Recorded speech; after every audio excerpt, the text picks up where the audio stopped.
Hi welcome to our channel. ప్రస్తుతం మనతో పాటు దాము బాలాజీ గారు సీనియర్ జర్నలిస్ట్ ఉన్నారు. వారితో ఒకసారి మాట్లాడదాం. సార్ నమస్కారం. సార్ నమస్తే. మొన్న కార్యకర్తలతో మీటింగ్ లో చంద్రబాబు నాయుడు గారు మాట్లాడుతూ ఒక స్టేట్మెంట్ ఇచ్చారు. ఆయన ప్రత్యక్షంగా కానీ లేకుంటే పరోక్షంగా కానీ వైసీపీ వాళ్ళకి ఎటువంటి సహకారాలు చేయొద్దు అని చెప్పారు. వాళ్ళకు సహాయం చేయడం అంటే పాముకు పాలు పోసినట్టే అని కూడా ఆయన స్టేట్మెంట్ ఇచ్చారు.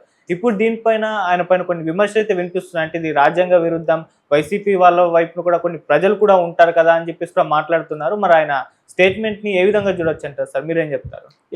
First of all Chandrababu YCP వాళ్లకు పనులు చేయొద్దు, వైసీపీ పాము లాంటిది, పాముకు పాలు పోసి పెంచద్దు అని గంగాధర్ నెల్లూరులో ఆయన చెప్పాడు. ఫస్ట్ ఆఫ్ ఆల్ అర్థం చేసుకోవాల్సింది, ఆయన విమర్శించే వాళ్ళు ఏం చెప్తున్నారు, ఒక ముఖ్యమంత్రిగా ఉండి అధికారులకు వైసీపీ వాళ్ళకి పనులు చేయొద్దని చెప్పడం కరెక్టా అని అడుగుతున్నారు. నిజానికి అడగడంలో ఒక సమస్య ఉంది. అదేంటంటే చంద్రబాబు అధికారులకు చెప్పలేదు, గవర్నమెంట్కి చెప్పలేదు. ఆయన చెప్పింది ఎవరికి? తెలుగుదేశం కార్యకర్తలకు చెప్పాడు. తెలుగుదేశం కార్యకర్తలకి వైసీపీకి పని చేయొద్దని చెప్పడం తప్పెలా అవుతుంది?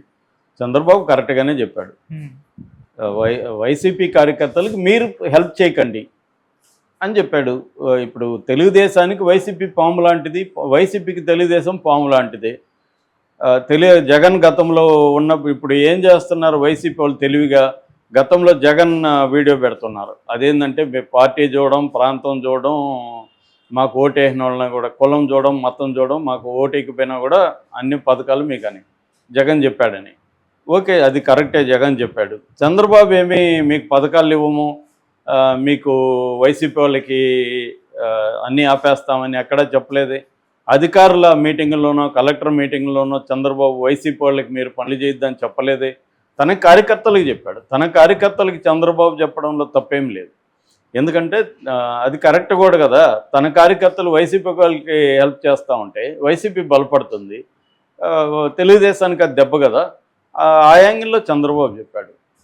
అందువల్ల చంద్రబాబు చెప్పిన దాన్ని ట్విస్ట్ చేసి ఆయన చెప్పని దాన్ని చెప్పినట్టుగా వైసీపీ వాళ్ళు దీన్ని ప్రచారం చేస్తున్నారు. దీన్ని కొంతమంది మేధావులు కూడా లోతుల్లోకి వెళ్లకుండా చంద్రబాబు ఎలా చెప్తాడు, ఇలాగా ఆయన 40 ఏళ్ళ ఉండి ఒక ముఖ్యమంత్రి పదవిలో ఉండే వ్యక్తి ఇలా చెప్పచ్చా అన్నాడు. ఆయన ముఖ్యమంత్రి లాగా చెప్పలేడు.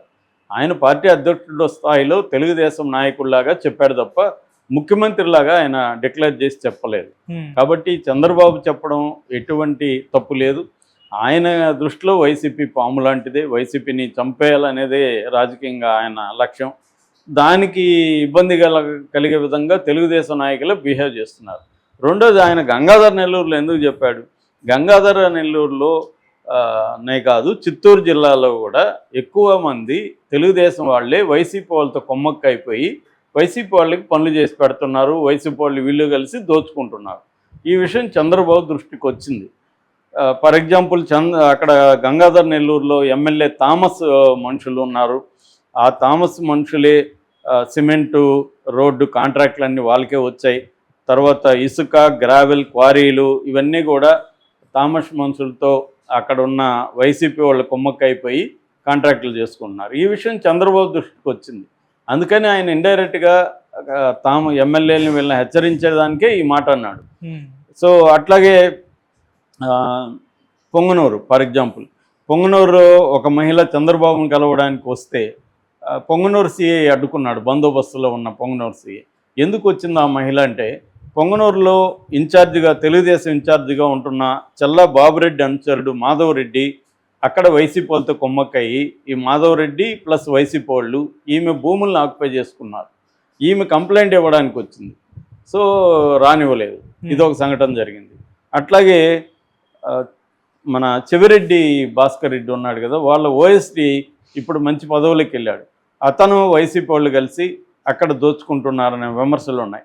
అట్లాగే పెద్దిరెడ్డి మనుషులు కూడా ఇప్పటికీ యాక్టివ్గానే ఉన్నారు. అట్లాగే వైసీపీ టీడీపీ ఉద్యోగులు కూడా కుమ్మక్కైపోయారు.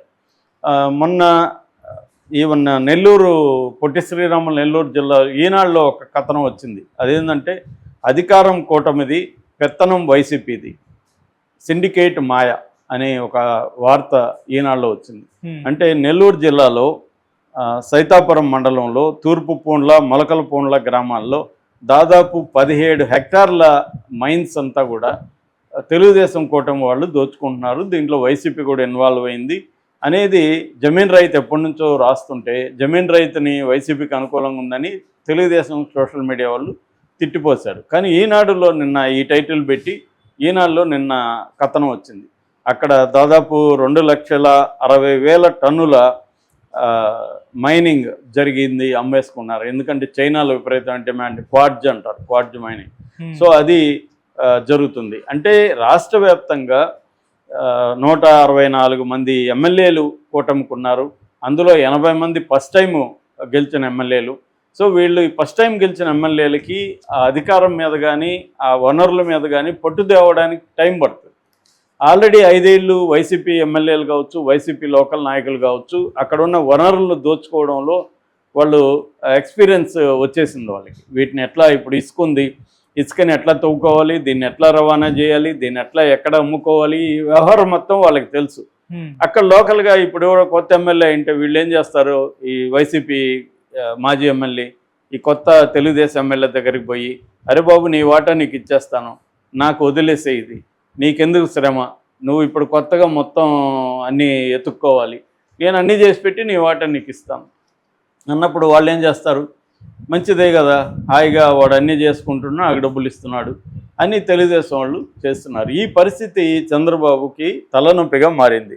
ఎందుకంటే కేడరు, తెలుగుదేశంలో కేడర్ కావచ్చు, తెలుగుదేశంలో నాన్ అఫీషియల్ తెలుగుదేశం సపోర్టర్లు సోషల్ మీడియాలో చాలామంది యాక్టివ్గా ఉంటారు. జర్నలిస్టులు కావచ్చు, మేధావులు కావచ్చు, సోషల్ మీడియా యాక్టివిస్టులు. వాళ్ళు నాన్ అఫీషియల్, వాళ్ళు ఏమి డబ్బులు తీసుకొని తెలుగుదేశాన్ని ఒకటే బ్యాచ్ కాదు. నేను మొన్న కూడా చెప్పాను, ప్రతి పార్టీకి 2 రకాలు ఉంటారు. డబ్బు తీసుకొని పెయిడ్ సోషల్ మీడియా వాళ్ళు, ఇటు వైసీపీకి ఉంటారు, తెలుగుదేశానికి పెయిడ్ సోషల్ మీడియా. వాళ్ళకి ఏంటంటే పార్టీకి సంబంధం లేదు, మనకు డబ్బులు ఇస్తే ఏ పార్టీకైనా ఇచ్చేస్తాం. అంటే మన యూట్యూబ్ ఛానల్ చాలా ఉంటాయి, ఏ పార్టీ డబ్బులు ఇస్తే ఆ పార్టీకి యూట్యూబ్ ఛానల్ పనిచేస్తుంది. అలాగే సోషల్ మీడియా వాళ్ళు ఉంటారు.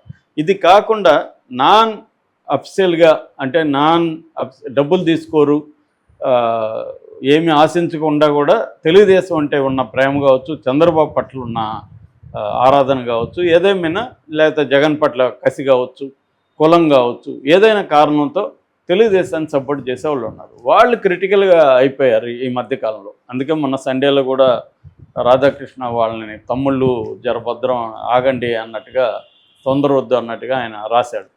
సో ఈ క్రమంలో ఇప్పుడు చంద్రబాబు అందుకనే ఏమైందంటే ఆయన స్వరం మారింది. కార్యకర్తలకి నేను విలువిస్తాను, కార్యకర్తలు నేను బాగా చూసుకుంటాను, అయితే మీరు వైసీపీ వాళ్ళకి పనులు చేయకండి అనేది ఆయన చెప్పడం వెనక ఈ నేపథ్యం అంతా ఉందన్నమాట. అందుకని ఆయన చెప్పడంలో తప్పు లేదు, కరెక్ట్గానే చెప్పాడు. ఒక పార్టీని తను కాపాడుకోవాలి, తన పార్టీని, అట్ ద సేమ్ టైం వైసీపీకి హెల్ప్ చేసి వాళ్ళని నిలబెడితే, వాళ్ళు డబ్బులు పెంచుకుంటే రేపు వాళ్ళ దగ్గర ఫండ్స్ ఎక్కువ చేరాయంటే రేపొద్దున వాళ్ళు ఎలక్షన్లో స్ట్రాంగ్ అవుతారు అన్నది చంద్రబాబుకు తెలుసు. కాబట్టే ఆయన అనుభవంతోనే మాట్లాడారు తప్ప ఆయన అధికారులను, యంత్రాంగాన్ని ఆదేశించలేదు. కాబట్టి అదేమీ ఆయన తప్పు చేసినట్టు కాదు. ఒక పార్టీ నాయకుడిగా ఆయన తన పార్టీ వాళ్ళని, మీరు వైసీపీకి సహాయం చేయొద్దు, మీరు వైసీపీకి పాలు పోసి పెంచొద్దు ఆ పాముని అని చెప్పడంలో తప్పు లేదు. చెప్పకపోతే తప్పు తప్ప చెప్తే తప్పు కాదు. సో అది ఆయన చేశాడు. సో దీని వెనక ఏముందంటే ఆయన చేసినా కూడా అదంత ఈజీ కాదు. ఇప్పుడు నేను ఇందాక చెప్పిన పరిస్థితులు, ఇప్పుడు కొత్తగా ఎమ్మెల్యేలు వచ్చారు, వాళ్ళకి మళ్ళీ టికెట్ ఉంటుందో లేదో తెలియదు, మళ్ళీ గెలుస్తామో లేదో తెలియదు. ఆల్రెడీ వాళ్ళు 100 నుంచి 150 కోట్లు ఖర్చు పెట్టారు.